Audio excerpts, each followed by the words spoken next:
Nos acompañan en el Presidium, doctora en Ciencias de la Educación, Yolanda Eugenia Ballesteros Senties, secretaria técnica.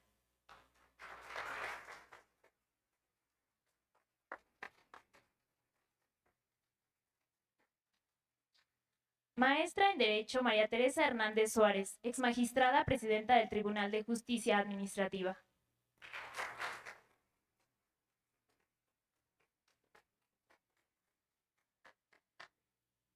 Maestra en Derecho María José Bernaldez Aguilar, directora de la Facultad de Derecho.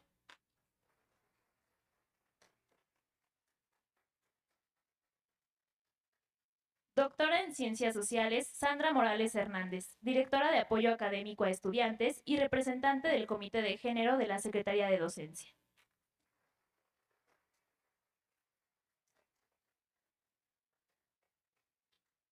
A continuación, cedo el uso de la voz a la maestra María José Bernaldez Aguilar, quien dará unas palabras de bienvenida.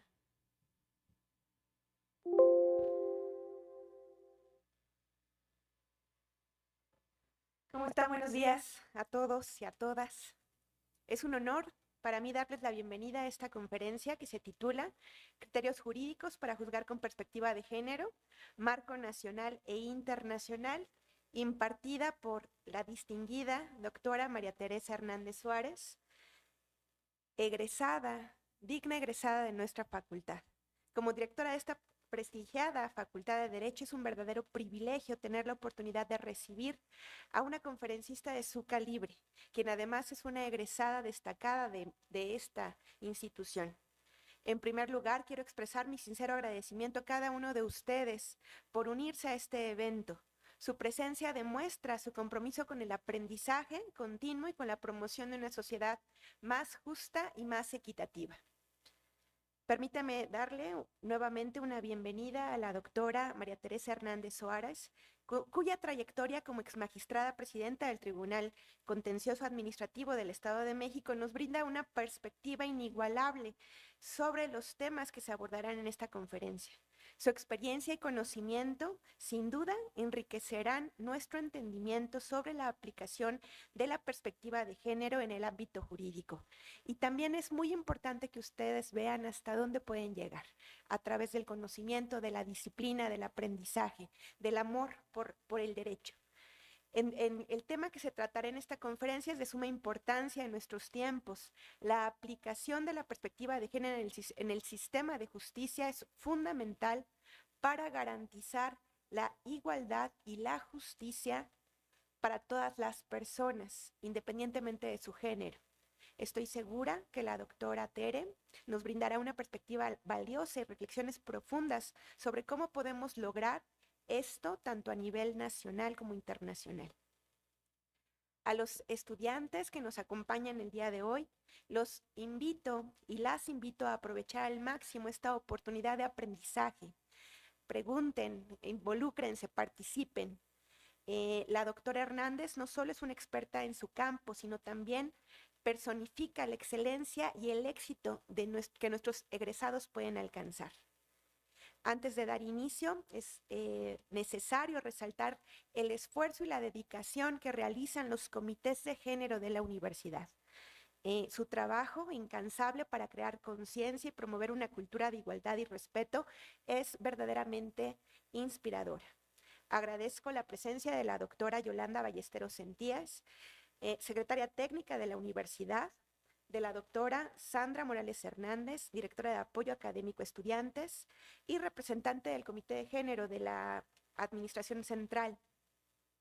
También saludamos a la licenciada Geraldina Salgado Acosta, integrante también del Comité de Género de la Administración Central, quienes merecen un gran reconocimiento por su labor. En nombre de la facultad, les doy las gracias nuevamente por unirse a nosotros en esta ocasión significativa. Espero que esta conferencia sea enriquecedora y nos inspire a continuar trabajando juntos y juntas por un mundo más justo y equitativo. Muchas gracias.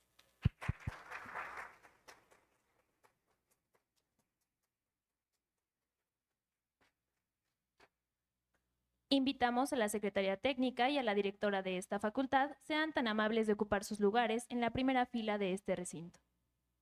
A continuación, cedo el uso de la voz a la doctora Sandra Morales Hernández, quien dará lectura de la semblanza curricular de la ponente y dará inicio con la ponencia. Gracias, muy buenos días. Agradecer infinitamente la generosidad de la maestra María Teresa Hernández Suárez, quien esta mañana nos compartirá su experiencia. Muchísimas gracias. La ex magistrada María Teresa Hernández Suárez nació en la ciudad de Toluca, Estado de México, el 15 de septiembre, día de la celebración de la independencia de México. De ahí, seguramente, su patriotismo y amor por la cultura mexicana. Con 30 años de matrimonio, tiene como prioridad demostrar la posibilidad de la realización plena de la mujer como profesionista y como madre de familia. Realizó sus estudios profesionales en escuelas públicas, la licenciatura y la maestría la cursó en la Facultad de Derecho de la Universidad Autónoma del Estado de México y el doctorado en la Escuela Judicial del Estado de México. Obtuvo menciones honoríficas en sus tesis profesionales de licenciatura y maestría con propuestas de reforma a la Ley de Justicia Administrativa del Estado para incluir la posibilidad de la reparación patrimonial del Estado en la vía administrativa. Para obtener el grado de doctora en Derecho, realizó una publicación de investigación hacia un sistema eficaz para combatir la corrupción, la cual fue dirigida por la ministra Margarita Luna Ramos, publicada en la revista Estudios Legislativos del Sistema Nacional Anticorrupción en noviembre de 2019. Durante sus estudios de licenciatura obtuvo diplomas al mejor promedio y fue galardonada como la mejor estudiante de México, premio otorgado por el presidente de la República Mexicana en 1990. En 1992 fue galardonada con la presea Ignacio Manuel Altamirano, otorgada por la UAMX a los mejores estudiantes de la institución. En 2014 obtuvo la presea otorgada por la Suprema Corte de Justicia de la Nación por su trayectoria como magistrada durante 25 años de servicio ininterrumpidos. En 2015 realizó el Diplomado de Equidad de Género e Interculturalidad en la Suprema Corte de Justicia de la Nación. La Asociación de Magistradas de la República Mexicana la propuso para la Medalla de Equidad de Género que otorga la Suprema Corte de Justicia en 2016. En enero de 2017 fue elegida como la primera mujer presidenta de carrera jurisdiccional del Tribunal de Justicia Administrativa del Estado de México. Durante su gestión como presidenta, inició la transformación del Tribunal Contencioso Administrativo en el Tribunal de Justicia Administrativa. Intervino en la realización y modificación de su estructura con un edificio nuevo en la capital del estado, con áreas especializadas para el sistema anticorrupción y un sistema de cómputo hacia el Tribunal Electrónico. Colaboró desde la Comisión Editorial del Tribunal de Justicia Administrativa del Estado de México en la realización de la jurisprudencia y legislación administrativa actualizada como presidenta del Comité Editorial y Legislación durante 20 años y participó en la elaboración de distintas publicaciones, entre las que se encuentran Mujeres protagonistas en la equidad de género, ediciones 2013 y 2014. Gacetas conmemorativas de la equidad de género 2016. Presentación de la obra hacia una reforma anticorrupción eficaz a 30 años de la justicia administrativa 2017. Compilación de jurisprudencia del Tribunal de lo Contencioso Administrativo del Estado de México 2017. Actualmente es magistrada en retiro e integrante del despacho jurídico Mejía Ceballos. Forma parte de la Comisión de Género de la Asociación de Magistrados de Tribunales de Justicia Administrativa, imparte cursos y conferencias en materia de justicia con equidad de género en los tribunales del país y en la Casa de la Cultura Jurídica de la Suprema Corte de Justicia de la Nación. Además, imparte la asignatura de Reforma Constitucional Anticorrupción en el Instituto de Especialización en Justicia Administrativa de la Ciudad de México. Ha impartido y participado en diversos consejos directivos en la Asociación de Magistrados de Tribunales de lo Contencioso Administrativo de los Estados Unidos Mexicanos. Ha asistido y participado como ponente en distintos encuentros y congresos internacionales de Tribunales de lo Contencioso Administrativo, entre los que destacan Cortes Inglesas de Londres, Inglaterra 2002, Supremo Tribunal Español en Madrid, España 2007, Supremo Tribunal en Buenos Aires, Argentina 2008.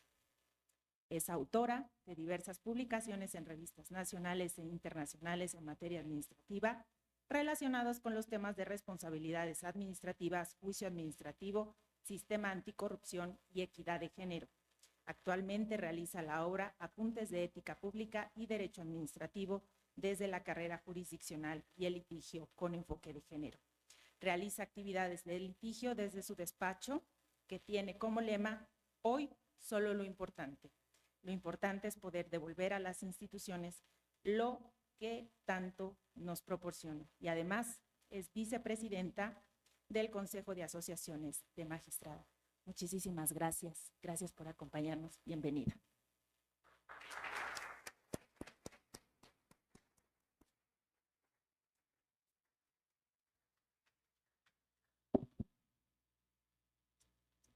Muchas gracias. Muy buenos días a todos. El logro de la igualdad de género requiere de la participación de mujeres, hombres, niñas, pero es responsabilidad de todos. Confiar. Saludo con gran afecto y en un acto de sororidad a mi querida amiga, la doctora Yolanda Eugenia Ballesteros Sentiesa, a quien agradezco su invitación, quien además es secretaria técnica de esta Universidad Autónoma del Estado de México. A la directora, maestra en Derecho, María José Bernaldez Aguinal, directora de la Facultad de Derecho. A las queridas y distinguidas maestras y doctoras que nos acompañan en el presidium y que en respeto al tiempo habré de omitir. Agradezco profundamente la presencia de mi familia, de mi hija, de mi esposo, de los compañeros, amigos y magistrados que se encuentran en esta, los docentes a quien tuve el gusto de saludar. Pero sobre todo, agradezco la presencia de los alumnos y alumnas de esta Facultad de Derecho. Encontrarme en este lugar tan emblemático, en este auditorio Isidro Fabela, sin duda remonta a mis estudios, a mis orígenes, y decirme que me siento sumamente orgullosa de ser egresada de esta alma mater, de esta querida Facultad de Derecho. Y recordar cómo hace algunos ayeres, muchos seguramente, estuve ahí sentada como ustedes, con toda esa ilusión de albergar, de adoptar toda esa sapiencia de mis maestros, de escuchar los consejos de los directores, de venir a estas pláticas, no le voy a llamar conferencia, de escuchar lo que está pasando, porque también tenía anhelos como ustedes de llegar a triunfar, de ser abogada, de ser maestra en Derecho. Nunca me imaginé que iba a ser magistrada y menos presidenta de un tribunal. Yo y formar parte del gran prestigio de esta universidad pública.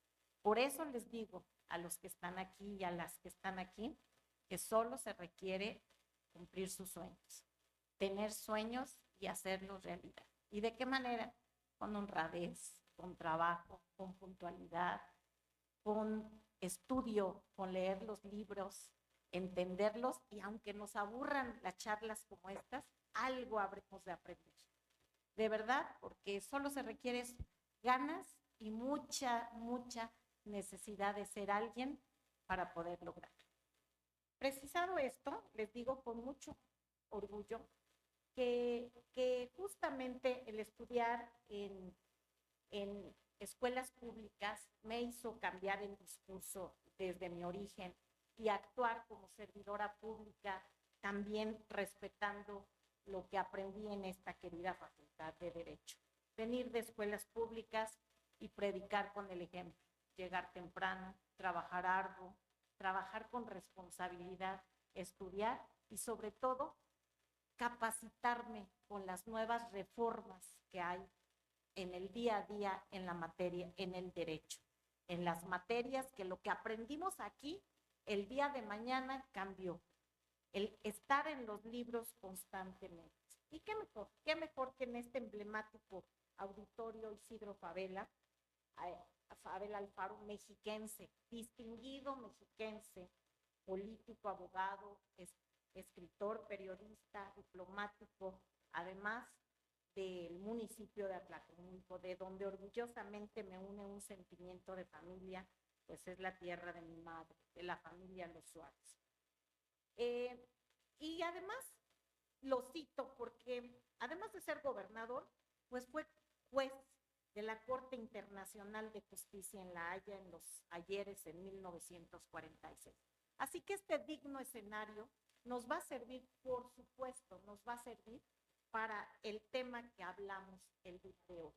Y el tema, adelante por favor, justamente referían al inicio de mi charla, es responsabilidad de todos el lograr una igualdad de género. Adelante, por favor. En esta plática que habré de tratar de ser lo más breve posible para respetar el tiempo de todos ustedes, voy a tratar de hacer uso de la síntesis. Vamos a hablar de estos tópicos, de estos temas: sororidad, breves referencias de la equidad de género, justicia eficaz, por supuesto, del marco jurídico de manera nacional, internacional, y si nos da tiempo, hasta tocar lo local. Y si no, dejaré la ponencia y los apuntes a la directora con mucho gusto para que si la desean publicar, están a sus órdenes o consultar. Vamos a ver hasta dónde avanzamos. Y ahora sí entramos en materia, y me da mucho gusto ver a jóvenes estudiantes que llegan y que están escuchando estos temas. Sororidad. Antes de poder hablar de equidad de género, antes de poder platicar qué pasa con la Constitución, qué pasa con los tratados internacionales, tenemos que hablar de un lenguaje que todos conozcamos: sororidad. ¿Y qué es eso? Es esa complicidad, esa acción que debemos tener entre las mujeres. ¿Cuál es el objetivo? Esa hermandad. Así como los hombres se alían, se ubican en ese club de Toby, en esa sororidad, las mujeres pueden adoptar esa forma, esa alianza, especialmente con un propósito, un objetivo. Y ese objetivo debe ser siempre buscar y romper el techo de cristal, romper esa desigualdad que por tradición tenemos respecto de los hombres, pero no en un sentido peyorativo, sino en un sentido afectivo, en un sentido cultural, porque además, dicho sea de paso, todo es más fácil si lo logramos en alianza, en complicidad, con los hombres.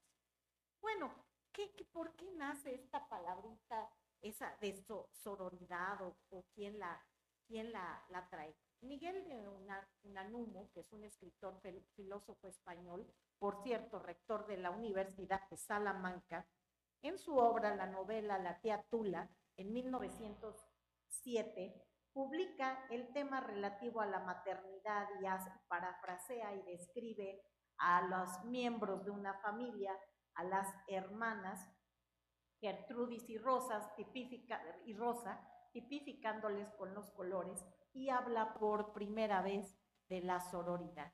¿Qué es esa hermandad entre mujeres? Que repito, esa hermandad, el estar aquí, sin duda es un acto de sororidad, un apoyo entre amigas, entre mujeres, que podamos romper esos estereotipos de los cuales vamos a hablar, de esas construcciones sociales que vamos a ir rompiendo para lograr los objetivos, siempre del lado del varón, siempre del lado de manera solidaria, por eso hablamos de solidaridad, de manera solidaria con el género masculino, con los hombres.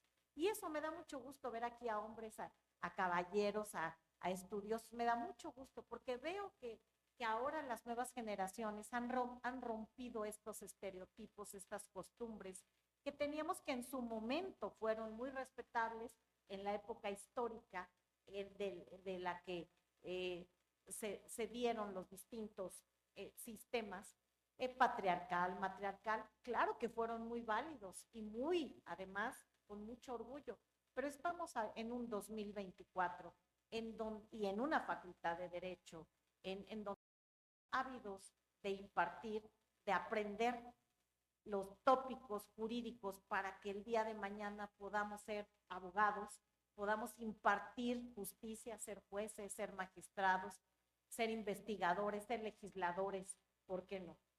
Entonces, eso es de lo que vamos. Antes de hablar de equidad de género, tenemos que entender que lo tenemos que hacer de manera sorora, de manera solidaria.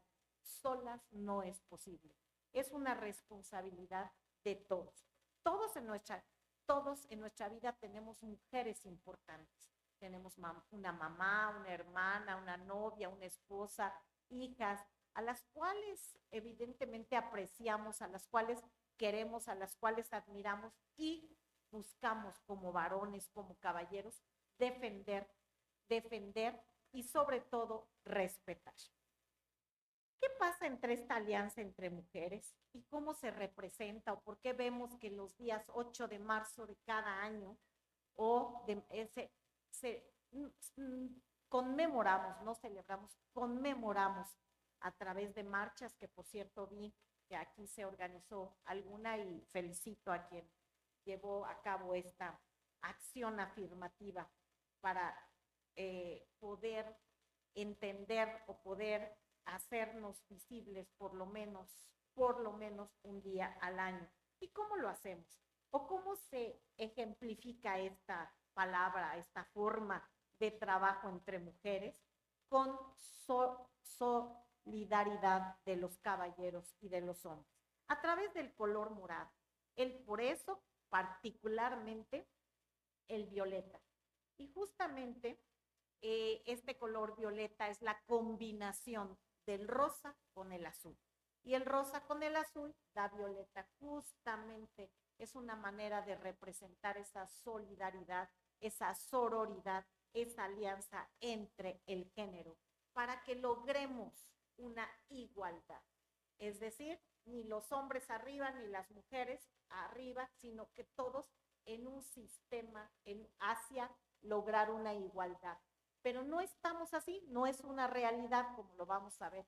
Y por eso, como no estamos en una realidad de estar exactamente en este plano de igualdad, por eso necesitamos caminos, escaleras, vías, métodos, jurisprudencia, leyes que logren poder estar en ese plano de igualdad.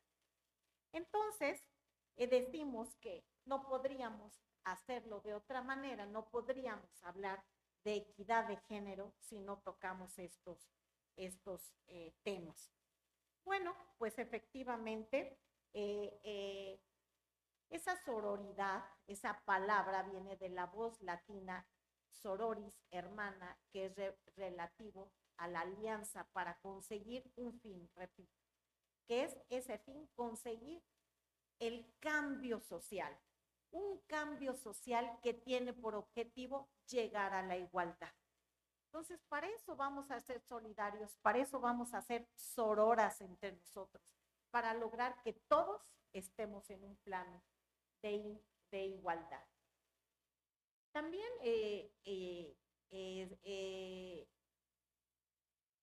ejemplos podemos utilizar? Voy a ir un poquito rápido porque voy a tratar de cumplir el horario respectivo. Pero sin embargo la plática la dejo por escrito. ¿Qué ejemplos podemos tomar o cómo entender qué actos de solidaridad podemos realizar o qué actos de sororidad podemos realizar entre mujeres? Pues la primera y la más fácil. Si nosotros queremos alcanzar o sentirse bien con nuestro aspecto físico, debemos sentirnos guapas, debemos sentirnos bonitas, debemos sentirnos valiosas. Entonces, no se vale que entre mujeres digamos, ¿ya viste qué fea está? ¿Ya viste qué gordita está? Eso no se vale. Entonces, el primer ejemplo de romper de nosotros entre amigas, entre amigos, es respetarnos con los físicos, respetarnos y ser sororas con el género, ser solidarios con el género, respetarlo. Tampoco podemos realizar otro acto de sororidad. Si tengo una compañera que está embarazada, si tengo una compañera que viene cargando libros, le podemos ceder el asiento en el autobús, el asiento en la conferencia, y nosotros podemos estar parados o estar sentados. Y ya a niveles, parados, a niveles mayores, a nivel justicia, a nivel jurídico. Entonces sí, ¿qué es lo que queremos? Romper el techo de cristal, ser sororas.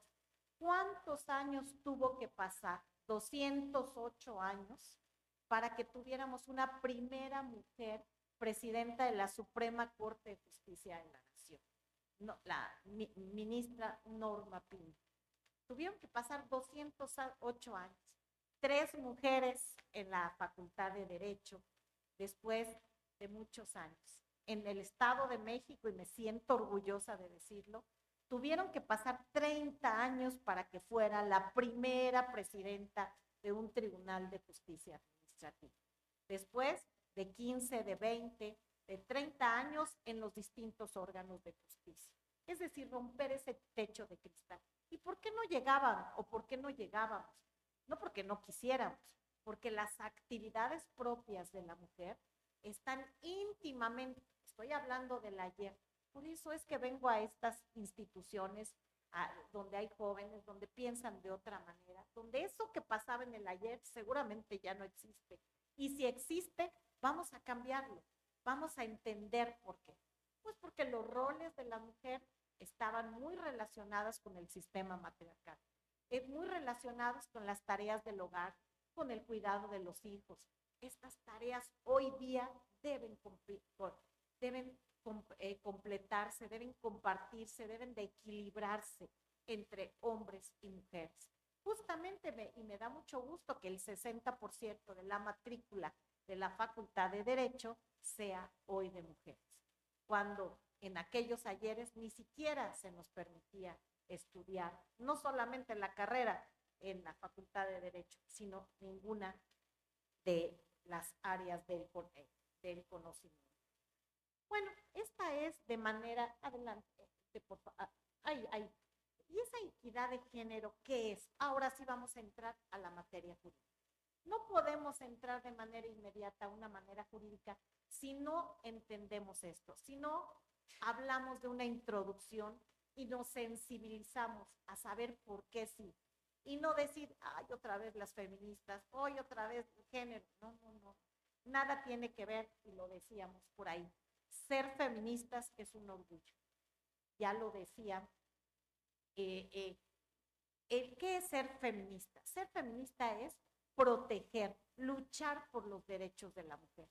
Así que si nos dicen feministas, a muchas de las que estamos aquí, es un orgullo, porque estamos luchando por el derecho de nuestra mamá, quizá en un juzgado, en un divorcio. Estamos luchando por el derecho de acudir a una escuela. Estamos luchando por el derecho de un divorcio de una hermana, de una propiedad de una persona que quizá no tiene la cultura suficiente, el grado cultural suficiente para poder accesar a esto. Entonces, también tenemos que entender que son tópicos, son conceptos que tenemos que ir analizando y que ir entendiendo de la manera más sencilla, más ágil, más sencilla. Y cómo no mencionar, por supuesto, en estas tareas titánicas y logros a las ministras Margarita Luna Alonso y Olga Sánchez Cordero, por supuesto, a la primera ministra en México, Cristina Salmorán de Tamayo, en 1991.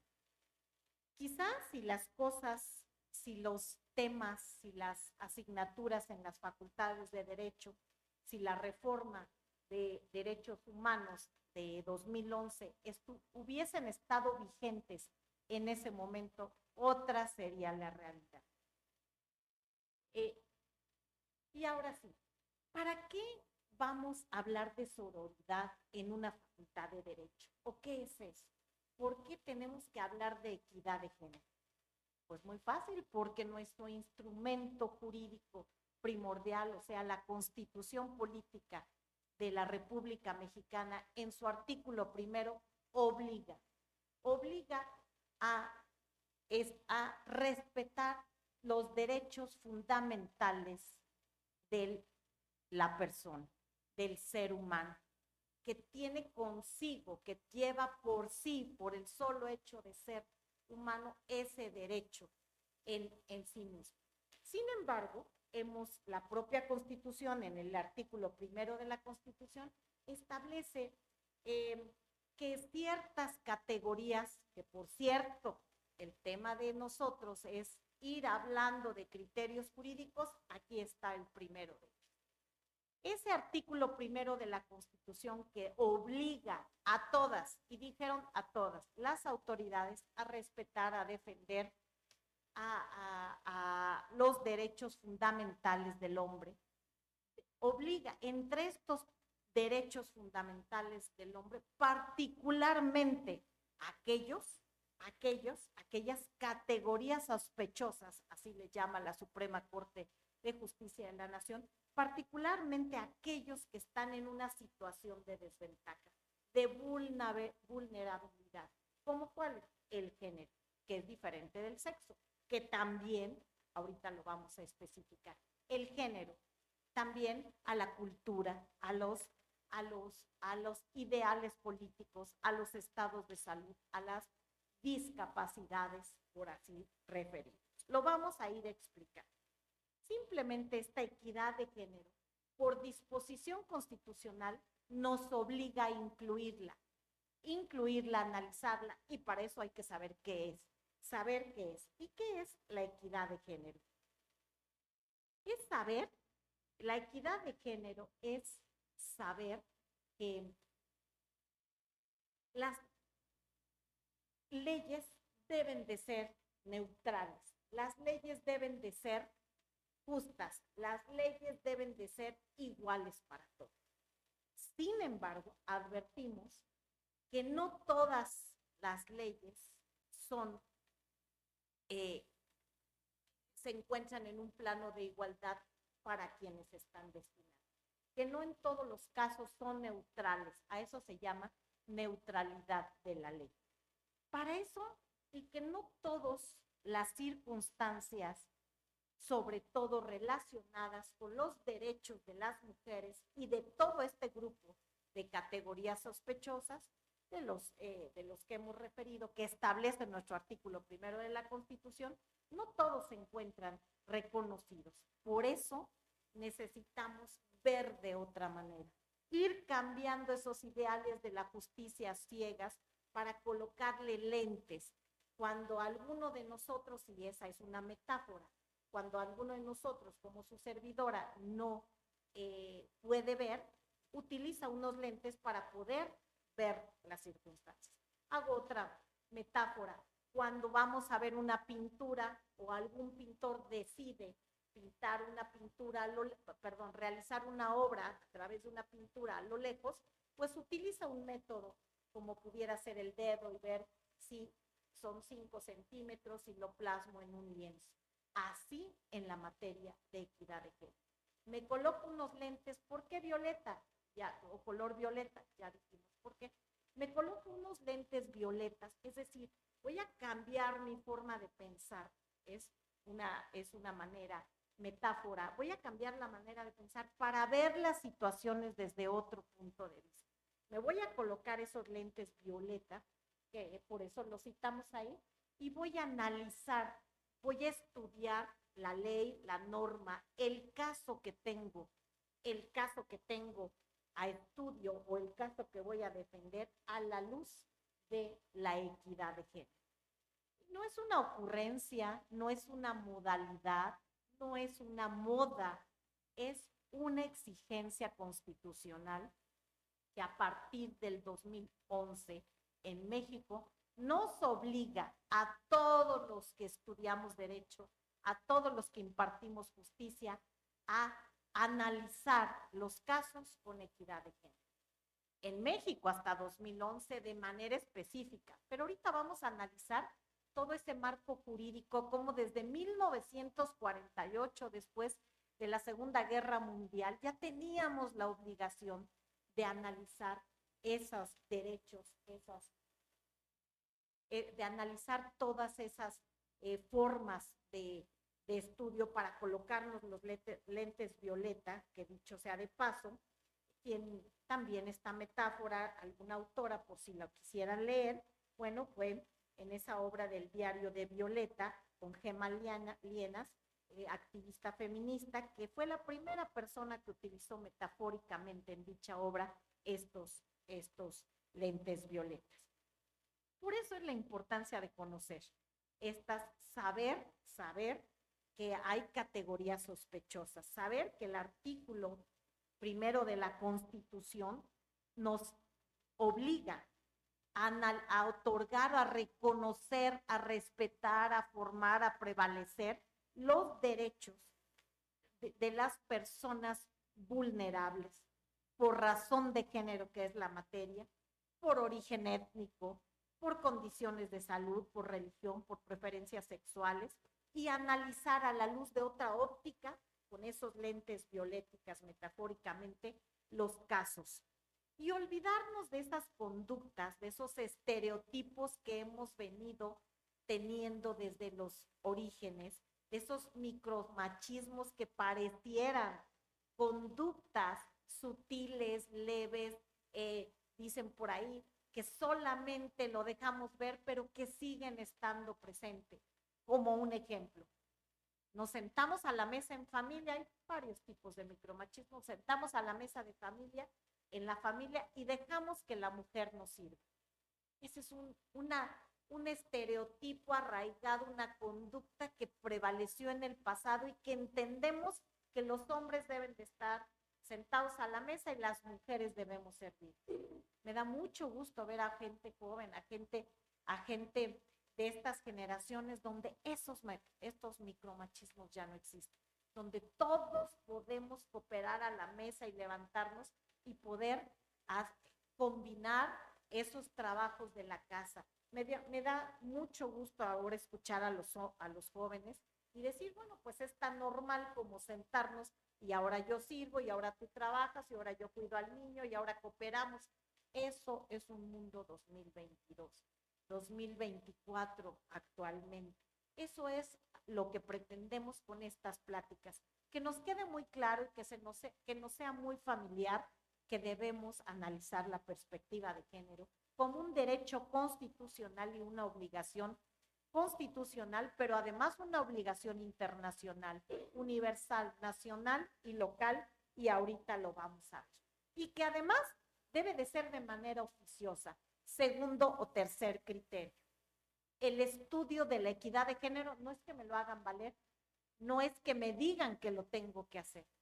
La oficiosidad, queridos alumnos, es obligatoria por disposición constitucional. Es que no me lo hizo valer, dice el juez, no te lo tenía que hacer valer.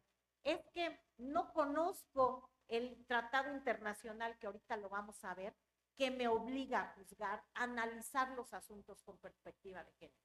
Pues es oficioso. Por eso nos tenemos que preparar, por eso tenemos que saber que tenemos que hacerlo obligatoriamente. Que tenemos que aportar pruebas, claro, hay que acreditarnos que estamos en esa desigualdad.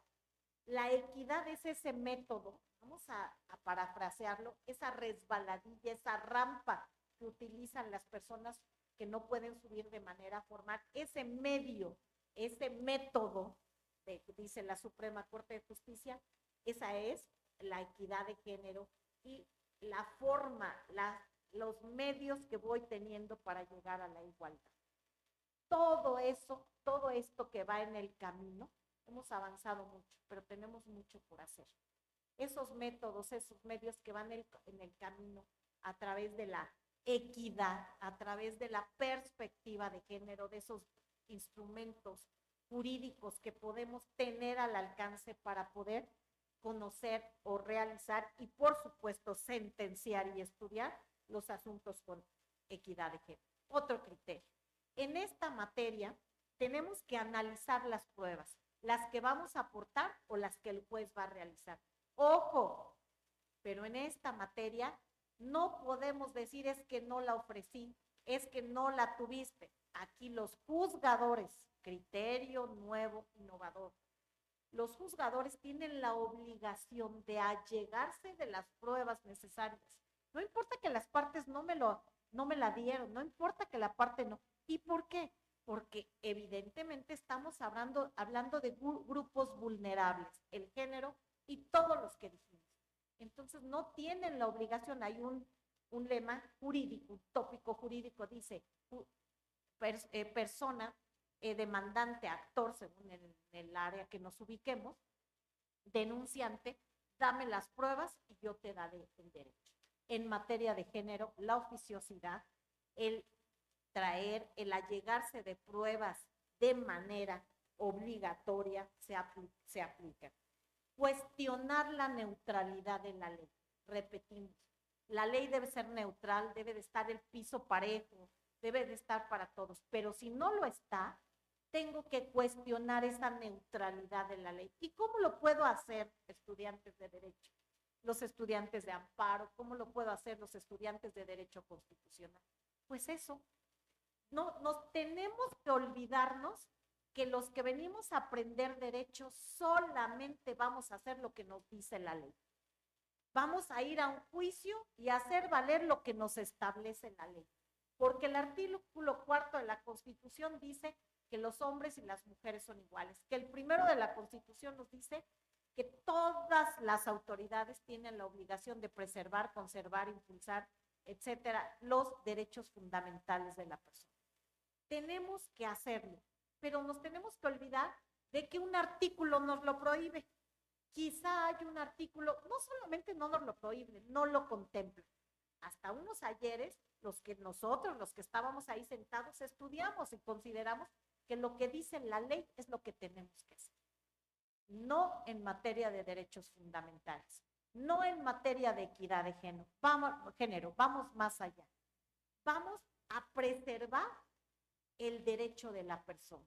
Lo más importante son los derechos que tiene toda persona como individuo, que per se, que por sí mismo los tiene. ¿Y cómo lo vamos a hacer? Pues si hay un artículo, hay una disposición jurídica que no lo permito, que no lo hace, la voy a inaplicar. Y para eso, ahora los que vamos estudiando derecho de amparo, esto antes si alguien lo decía, bueno, esto era impensable, ¿verdad? En la época de estudiante. 2011, tenemos, por supuesto, reforma constitucional 2011, reforma en materia de amparo 2013, reforma en materia judicial federal 2021, equidad de género 2013, la obligación de analizar y dejar de aplicar esa norma que vulnera un derecho. ¿A la luz de qué? De lo que vamos a ver aquí. A la luz de un derecho internacional, a la luz de un tratado, de una convención internacional que, como bien decía al principio, y como marco jurídico, en las reformas, en la jurisprudencia y en los criterios tenemos la fórmula. Ya no nos podemos quedar a lo que dice nuestro código. La siguiente lámina, por favor. Ya no nos podemos quedar a lo que dice nuestro código. Tenemos que ir a un sistema universal.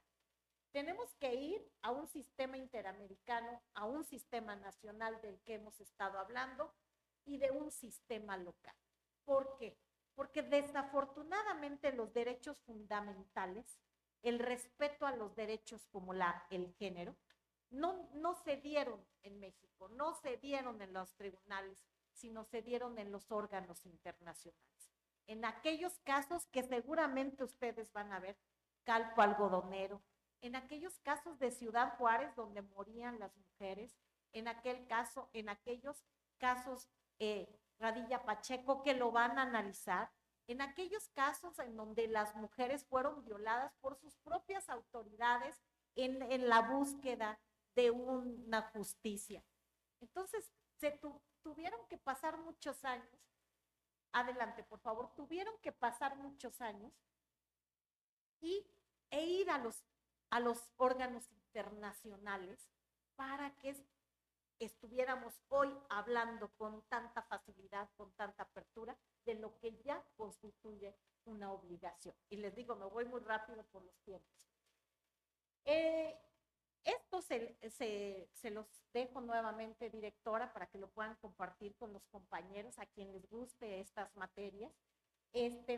Sin duda tenemos que conocer que hay una Declaración Universal de los Derechos Humanos desde 1948, un pacto internacional de derechos económicos y sociales, un pacto internacional y un protocolo facultativo del Pacto Internacional de Derechos Civiles, una declaración y plataforma de acción de Viena Mundial de los Derechos Humanos. Adelante, por favor. Y que ahí es donde hemos venido. Vamos a tocar solo uno de cada uno y no vamos a analizar los artículos, sino en esa gráfica vamos a ver a qué se refiere. De ahí sabemos que efectivamente los hombres nacen libres e iguales y que tienen en dignidad y derechos, que hay recursos efectivos ante los tribunales competentes en donde los podemos hacer valer, que ahora, y fíjense desde cuándo, 1948, que tenemos que respetar los derechos de las mujeres como una obligación de una declaración universal de derechos, que desde entonces tendríamos que hablar de una presunción de inocencia y estamos en 2024 todavía combatiéndonos los pormenores al respecto, que hay derechos de propiedad, que hay derechos de género, que hay derechos de seguridad social, derechos de tribunales, y desde entonces, adelante por favor, que hay en ese sistema universal, esto es lo más importante, en ese sistema universal que hay convenciones específicas, especiales, que hablan de la Convención sobre la Eliminación de todas las formas de discriminación, CEDAW desde 1979. En el sistema universal y otras, el protocolo, las plataformas que se quedan para que ustedes las analicen. La siguiente lámina, por favor. Y que en este CEDAW, que por cierto, en este gran avance en materia de género, nos da las bases, justamente todas las bases, incluso se crea hasta los órganos, las autoridades especiales en las que podemos hacer valer nuestros derechos. CEDAW, y ahí nos va señalando qué tenemos que aprender de este instrumento internacional, por cierto, el más exhaustivo, y que tiene como fin principal proteger los derechos de las mujeres. En esta convención asisten 195 naciones, que todas se unen para eliminar la discriminación contra la mujer en la esfera pública, en el ámbito político, en el ámbito familiar, y esa posibilidad que ahora tenemos desde 1953 de poder votar y ser elegidos.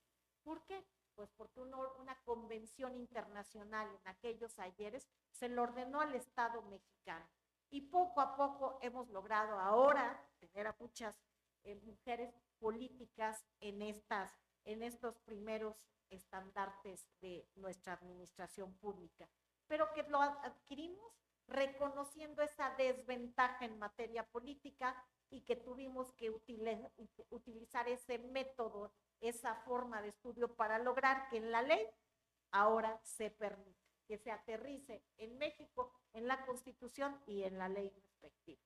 Y así se modifican los patrones socioculturales, se modifica la forma de pensar y de actuar y de resolver los conceptos de familia, de divorcio, la forma de matrimonio entre el mismo sexo. Qué inimaginable pensar en esta protección de estos grupos vulnerables. Pues justo hoy nuestra jurisprudencia, nuestra Suprema Corte de Justicia de la Nación, con estos análisis internacionales y estas obligaciones internacionales, ha modificado su constitución desde 2011, en 2013, en 2021, creando incluso a nivel nacional un protocolo ya para juzgar con perspectiva de género. Adelante, por favor. En estos mismos sistemas interamericanos también ha habido convenciones, protocolos, hemos dado cuenta a los países. Lo más triste de todo, que ha sido a través del análisis de un caso específico de México, cuando se analiza, se va hasta el órgano internacional porque no se logró en nuestro país, y buena convención internacional que nos obliga a hacer la modificación constitucional. Y así fue la Convención Interamericana para prevenir, sancionar y erradicar todas las formas de violencia contra la mujer. Convención de Belém do Pará del año 1994, es correcto, 1994. Y ahí también, así como tenemos de equidad de género, tenemos de violencia contra la mujer, en donde efectivamente, derivada del campo algodonero, de Radillo Pacheca, de los casos de las muertes de Juárez, de las mujeres campesinas de Guerrero, de la Sierra de Guerrero, vamos y analizamos a estos órganos internacionales, nos emiten una convención, una recomendación, perdón, a través de tal, la cumplimos y originamos una reforma constitucional. Qué importante es eso. Y ahí están también en el mismo sentido, tratando de violencia con la mujer. ¿Qué hemos logrado? La ociosidad, también el análisis de la prisión preventiva de manera oficiosa, que repito, ya la analicé y que todavía seguimos discutiendo mucho al respecto cuando tenemos órdenes internacionales que nos lo obligan. Adelante, por favor. Y en un marco o en un concepto nacional, un marco jurídico, adelante, por favor. En un marco nacional, sin duda la Constitución, artículo 1 y 4 de la Constitución. El hombre y la mujer son iguales ante la ley.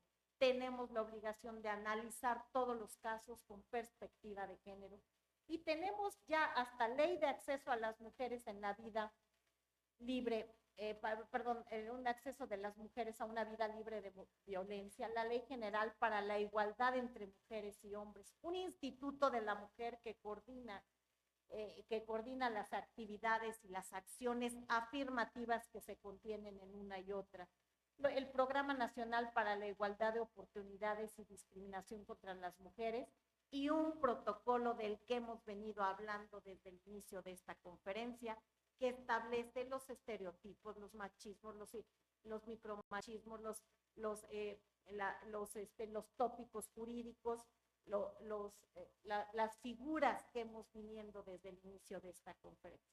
Hasta un sistema local que tenemos a nuestra propia constitución política, nuestra ley de acceso a las mujeres, ley de igualdad de trato y oportunidades y ley que crea el órgano descentralizado denominado Instituto de la Mujer en Toluca, por cierto.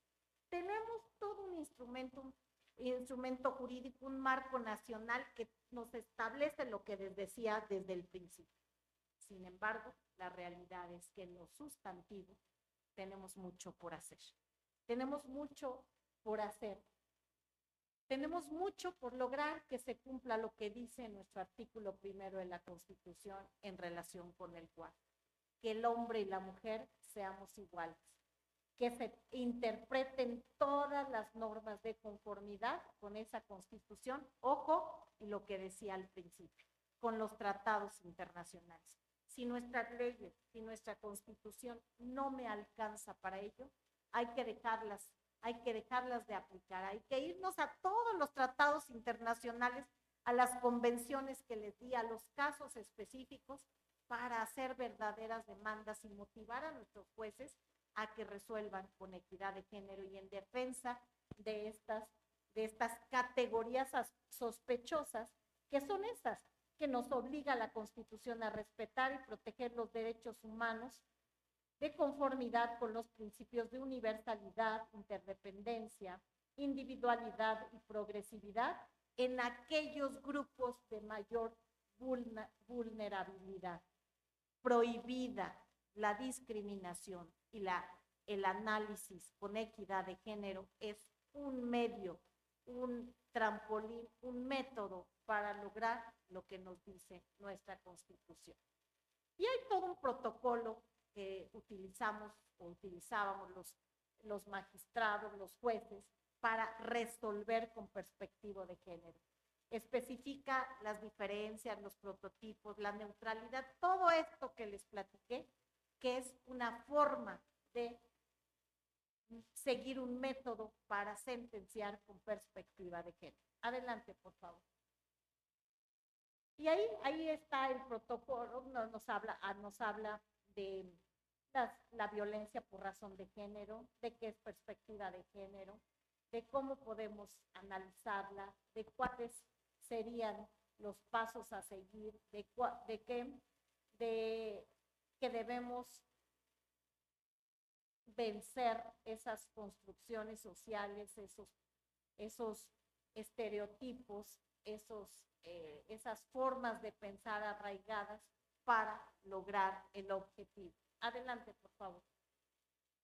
Finalmente, traté de verdad de hacer un uso del método de la síntesis. Finalmente, yo me daría por muy bien servida si en estas facultades, si en estas escuelas de derecho, las jóvenes, los alumnos, las alumnas, despiertan la inquietud por abordar en sus tesis, en sus investigaciones, estos temas nuevos, novedosos, que tienen fundamento constitucional, pero tuvieron sus orígenes en las convenciones universales, interamericanas y nacionales.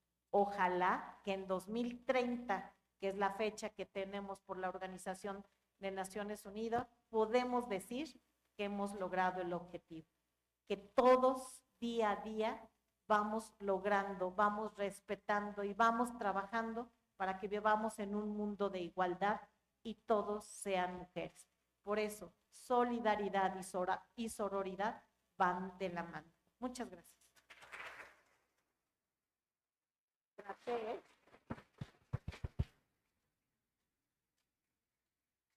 Solicitamos atentamente a nuestras autoridades retomen sus lugares en el presidio.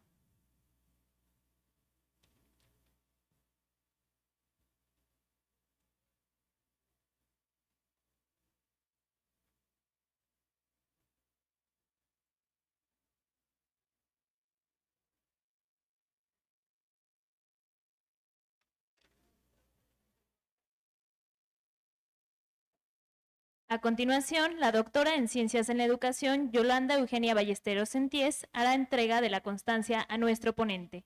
A la constancia, a la letra dice: la Universidad Autónoma del Estado de México, a través de la Facultad de Derecho, la Secretaría Técnica y la Coordinación Institucional de Equidad de Género, otorga la presente constancia a la maestra en Derecho María Teresa Hernández Suárez, exmagistrada presidenta del Tribunal de lo Contencioso Administrativo del Estado de México, por su destacada participación en la conferencia Criterios Jurídicos para Juzgar con Perspectiva de Género, Toluca de Lerdo, agosto de 2023. Patria, Ciencia y Trabajo.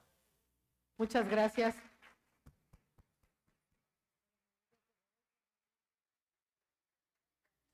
Muchas gracias. Brevemente, nada más, en nombre del señor rector, el doctor Carlos Eduardo Barrera Díaz, yo quisiera agradecer a la Facultad de Derecho, a la maestra María José Bernaldez por su anfitrionía, a toda la participación de alumnos, alumnas y profesores, quienes han estado aquí, por supuesto, todo el apoyo administrativo, y desde luego a la Coordinación Institucional de Equidad de Género y a la doctora Sandra Morales, directora de la DAE institucional, y por supuesto a la maestra María Teresa Hernández Suárez, quien nos ha impartido esta conferencia, pudiéndonos externar un poquito, nada más un poquito de la gran experiencia que tiene.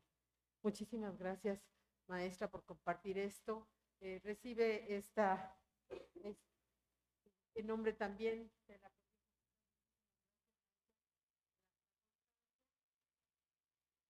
A continuación, la maestra María José Bernaldez hace entrega de un obsequio consistente en dulces típicos de esta ciudad de Toluca.